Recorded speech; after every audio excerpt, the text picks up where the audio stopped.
Hello guys, myself Vipin Tomar. You are watching Vipin crazy info. दोस्तों, Punjab national bank की joining mail आ चुकी है, आप लोगों के पास भी आ चुकी होगी। आज इसी के बारे में बात करेंगे, क्या क्या आपको डॉक्यूमेंट चाहिए, कहां पर आपको रिपोर्ट करना है, कितने दिन की ट्रेनिंग होगी, ज्वाइनिंग का डेट क्या है। मेल 2 तारीख को जनरेट हुई है, लेकिन 3 तारीख को हमारे पास पहुंची है। मेल में रोल नंबर है, एड्रेस है, साथ में यहाँ पर बताया गया है आप प्रोविजनली सिलेक्टेड हो चुके हैं पीएनबी के लिए as a single window operator in clerical cadre. साथ में बताया गया है कि जो मेल है, इसके अलावा आपके पास अपॉइंटमेंट लेटर पोस्ट के थ्रू भेज दिया गया है। साथ में यहाँ पर एक इन्विटेशन है 6 रोजगार मेला माननीय प्रधानमंत्री मोदी के द्वारा 13 जून 2023 को 10:30 बजे वीडियो कॉन्फ्रेंसिंग के तहत होने वाला है। यहाँ पर वेबसाइट का लिंक भी दिया हुआ है, इस लिंक पर जाकर आप ज्वाइन कर सकते हैं, लेकिन ये कंपलसरी नहीं है। आप ज्वाइन करते हैं तो ठीक है, यदि आप ज्वाइन नहीं करते हैं तब भी कोई प्रॉब्लम नहीं है। साथ में आपका अपॉइंटमेंट सब्जेक्टेड टू है एलिजिबिलिटी क्राइटेरिया, जो भी IBPS CRP 12 नोटिफिकेशन डेटेड सो के हिसाब से होना चाहिए। आपकी सारी ज्वाइनिंग फॉर्मेलिटीज होगी और आपको 2 वीक इंडक्शन ट्रेनिंग होगी रिस्पेक्टिव ट्रेनिंग सेंटर्स पर। उसके बाद आपको सर्कल अलॉट किया जाएगा, जिस भी सर्कल से आपने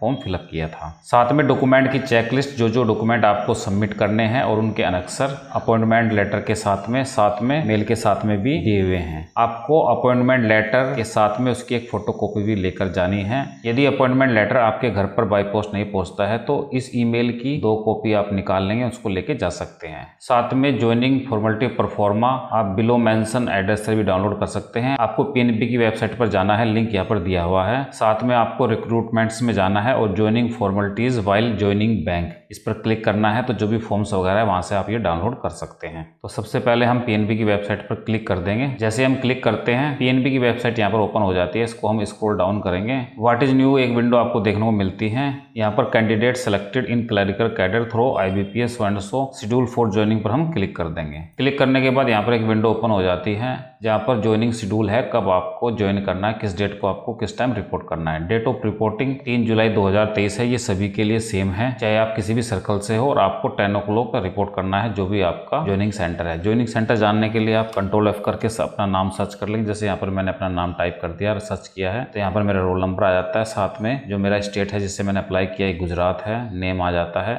और जो ट्रेनिंग है ये STC नोएडा में होगी। यहाँ पर एड्रेस दिया हुआ है Punjab national bank staff training college so यहाँ पर एड्रेस दिया है, साथ में फ़ोन नंबर भी दिए हैं। तो यहाँ पर 3 जुलाई को 10 बजे हमें रिपोर्ट करना है। ऐसे ही जहाँ पर भी आपका ट्रेनिंग दिया होगा वहाँ पर आप रिपोर्ट कर सकते हैं। यदि आप चाहे तो ट्रेनिंग के स्टेट को आप चेंज भी करा सकते हैं। जैसे मैंने गुजरात से दिया है, यदि मुझे गुजरात में ही ट्रेनिंग करनी है तो मैं मेल कर सकता हूँ और मैं इसको चेंज करा सकता हूँ। जैसे मैंने पहले अपने DV की डेट और लोकेशन चेंज कराई थी। मेरा DV दिल्ली में था, लेकिन उसको मैंने चेंज करा के अहमदाबाद में कराया था और डेट भी चेंज कराई थी। मेल में हमारे पास 2 अटैचमेंट दिए हुए हैं, एक अनेक्सर, हम इसको ओपन करके देख लेते हैं। अनेक्सर में बैंक को करने के लिए हमें क्या क्या फॉर्मेलिटीज करनी है उसके बारे में बताया गया है। वेरिफिकेशन के लिए हमें क्या क्या चाहिए, एजुकेशन सर्टिफिकेट्स ओरिजिनल चाहिए, 10th की मार्कशीट चाहिए, डेट ऑफ बर्थ प्रूफ के लिए। यदि आप कहीं पर जॉब कर रहे हैं तो उसके लास्ट जो भी आपने वहां पर पेमेंट ड्रा की है उसकी सैलरी स्लिप, साथ में आपको सर्टिफिकेट ऑफ परफॉर्मेंस और कंडक्ट वगैरह आपके पास होना चाहिए। कास्ट सर्टिफिकेट वगैरह जिस भी कास्ट से आप बिलोंग करते हैं वो आपके पास होना चाहिए। लेटेस्ट फोटोग्राफ होने चाहिए आपके पास। तो sign declaration of fidelity and secrecy form, साथ में 2 बंदों के नाम आपको वहां पर देने हैं जो आपके रेफरी होंगे, रेफरेंस के लिए होंगे, जो आपको प्रूव करेंगे कि हाँ हम इनको 5 साल से जानते हैं और इनका करेक्टर वगैरह ठीक है। यदि आप पब्लिक सेक्टर अंडरटेकिंग या गवर्नमेंट जॉब में जॉब कर रहे हैं तो वहां से आपको रिजाइन दे देना है, यहाँ पर बताया गया है। साथ में डिस्चार्ज सर्टिफिकेट आपको ज्वाइनिंग के टाइम पर देना है। साथ में आपको certificate of performance and conduct एक सील्ड एनवलप में अपने प्रेजेंट एम्प्लॉयर से लेना है और पीएनबी में देना है। 2 कॉपी आपको टेस्टिमोनियल सर्टिफिकेट्स की अपने रिकॉर्ड के लिए देनी है। साथ में आपको अपना मेडिकल करा के जाना है। मेडिकल आप किसी भी डिस्ट्रिक्ट गवर्नमेंट हॉस्पिटल में करा सकते हैं, या फिर यदि पीएनबी का डॉक्टर है तो पीएनबी के डॉक्टर से भी आप मेडिकल करा सकते हैं। साथ में आपको चेस्ट का एक्सरे और जो भी रेडियोलॉजिस्ट की रिपोर्ट है आपको लेके जानी है। साथ में आपको अटेस्टेशन फॉर्म लेके जाना है। ये सारी चीजें आपको पीएनबी की वेबसाइट पर मिल जाएगी। जहाँ भी आप रिक्रूटमेंट में जाएंगे वहाँ पर सारे फॉर्म आपको मिल जाएंगे। 3 करेक्टर सर्टिफिकेट आपको लेके जाने, जिसमें 2 गजेटेड ऑफिसर के होने चाहिए और 1 सर्टिफिकेट आपके प्रिंसिपल या head of the department college institute जो भी आपने लास्ट अटेंडेड किया उसका होना चाहिए। परफॉर्मा वगैरह ये सभी कुछ आपको, जैसे मैंने पहले बताया, पीएनबी की वेबसाइट पर मिल जाएंगे, आपको डाउनलोड करके लेके जाना है। पैन कार्ड की copy, ID proof, address proof. यदि आप एक्स-सर्विसमैन है तो आपको डिस्चार्ज सर्टिफिकेट लेके जाना है। साथ में आपको परफॉर्मा ये भी लेके जाना है। साथ में आपको NPS forms, copy of Aadhaar card लेके जाना है। एजुकेशन क्वालिफिकेशन की जो डिग्री आपने मेंशन की थी IBPS के फॉर्म्स में, ओरिजिनल फोटोकॉपी लेके जानी है। आपको मार्कशीट लेके जानी है, साथ में आपको सर्टिफिकेट लेके जाना है।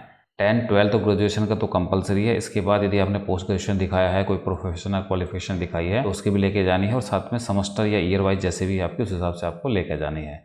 कोई डिप्लोमा है तो वो भी लेके जाना है आपको। कास्ट वगैरह के बारे में, परमानेंट डिसेबिलिटी वगैरह के बारे में सारी चीज़ यहाँ पर दी गई है। यदि आप फर्स्ट टाइम ज्वाइन कर रहे हैं पीएनबी में तो आपके पास एनपीएस से रिलेटेड ये डॉक्यूमेंट भी होने चाहिए। यदि आप पहले से ही एनपीएस में है, कहीं पर जॉब कर रहे हैं, तो आपको ये 2 फॉर्म लेके जाने हैं, फॉर्म ISS और साथ में अंडरटेकिंग फॉर ट्रांसफर ऑफ प्राण। साथ में मेल में एक चेकलिस्ट भी दी गई है। इस चेकलिस्ट पर हम जैसे ही क्लिक करेंगे, joining checklist for SWA CRP 12, ये भी चेकलिस्ट का भी एक प्रिंट आपको लेके जाना है। यहाँ पर सारे डॉक्यूमेंट बताए गए हैं, कौन कौन से डॉक्यूमेंट आपके पास होने चाहिए। साथ में चेक में टिक करेंगे कि हाँ ये डॉक्यूमेंट आपके पास है। तो जैसे appointment letter copy, email copy received from PNB, जैसे मैंने पहले बताया, HRMS परफॉर्मा, स्टेपल 3 फोटो के साथ HRMS परफॉर्म लेके जाना है। ज्वाइनिंग रिपोर्ट, एक्सर्विसमैन के लिए परफॉर्मा ABCD जो भी एप्लीकेबल है वो लेके जाना है। यदि कहीं पर आप जॉब कर रहे हैं तो डिस्चार्ज सर्टिफिकेट आपको लेके जाना है। एक्सर्विसमैन कहीं पर सिविल एम्प्लॉयमेंट ले चुका है तो उसका डिक्लेरेशन लेके जाना है। सैलरी स्लिप लास्ट 3 मंथ की यदि कहीं पर जॉब कर रहे हैं। Conduct and pro forma from previous employer, यदि आप पहले से जॉब कर रहे हैं तो वो भी आपको साथ में लेके जाना है। एक्नॉलेजमेंट, मेडिकल रिपोर्ट ये आपको लेके जानी है। एक्सरे फिल्म और radiology report, biodata form, agreement of service का लेके जाना है आपको। असिस्टेंट लायबिलिटी फॉर्म,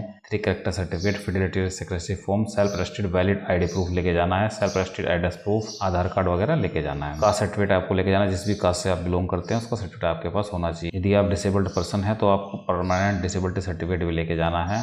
यदि आप रिजर्व कैटेगरी से डिसेबल्ड एक्सर्विसमैन वगैरह है तो आप वो भी आपको लेके जाना है। ग्रेजुएशन की आपको मार्कशीट, डिग्री, 10th 12th के सभी के आपको ये भी लेके जाने हैं। एनपीएस फॉर्म आपको लेके जाना है, इसको ब्लैंकिंग से भरना है, साथ में कलर फोटोग्राफ लाना है। सेल्फ रजिस्टर्ड को पैन कार्ड, एड्रेस प्रूफ, आधार कार्ड, कैंसल चेक लेके जाना है आपको। यदि आप पहले से एनपीएस स्कीम में है तो आपको पैन कार्ड की कॉपी भी लेके जानी है और ओरिजिनल भी लेके जाना है। कास्ट सर्टिफिकेट की 1 मोर कॉपी चाहिए। ओबीसी और EXSM के लिए एप्लीकेबल है, उनको अंडरटेकिंग देनी पड़ेगी। अटेस्टेशन फॉर्म 4 कॉपीज में होना चाहिए और एक रेफरी फॉर्म होना चाहिए। सभी फॉर्म आपको पीएनबी की वेबसाइट पर मिल जाएंगे। दोस्तों आपके पास लगभग 1 महीने का समय है, सभी डॉक्यूमेंट आप प्रिपेयर कर लीजिए, अरेंज कर लीजिए। यदि कोई डॉक्यूमेंट आपने सबमिट नहीं किया था डीवी के टाइम पे और आपने अंडरटेकिंग दी थी तो उसको आप अरेंज कर लीजिए ताकि आपको कोई प्रॉब्लम ना हो। लेकिन इस बात का ध्यान रखिएगा, यदि आप करंट जॉब में है, कहीं पर जॉब कर रहे हैं, तो आपको रेजिग्नेशन देने के बाद ही ज्वाइनिंग मिलेगी। आप रेजिग्नेशन आपको देना पड़ेगा, उसी के बाद ज्वाइनिंग मिलेगी। साथ में पीएनबी में पोस्टिंग ट्रेनिंग के बाद आपको सर्कल अलॉट होगा। जिस सर्कल में आप जाएंगे उस सर्कल में ही आपको पोस्टिंग मिलेगी। पहले से पोस्टिंग का डिसाइड नहीं हो सकता कि पोस्टिंग कहाँ पर मिलेगी। दोस्तों इससे रिलेटेड आपको कोई भी जानकारी चाहिए किसी डॉक्यूमेंट से रिलेटेड, तो आप मुझे कमेंट सेक्शन में लिख सकते हैं, उसका रिप्लाई आपको मिल जाएगा। या आप मुझे इंस्टा पे फॉलो भी कर सकते हैं, वहाँ पर भी मैं आपको रिप्लाई कर दूंगा। आगे मिलते हैं इसी तरह की वीडियो में, जब तक के लिए बाय बाय, टेक केयर।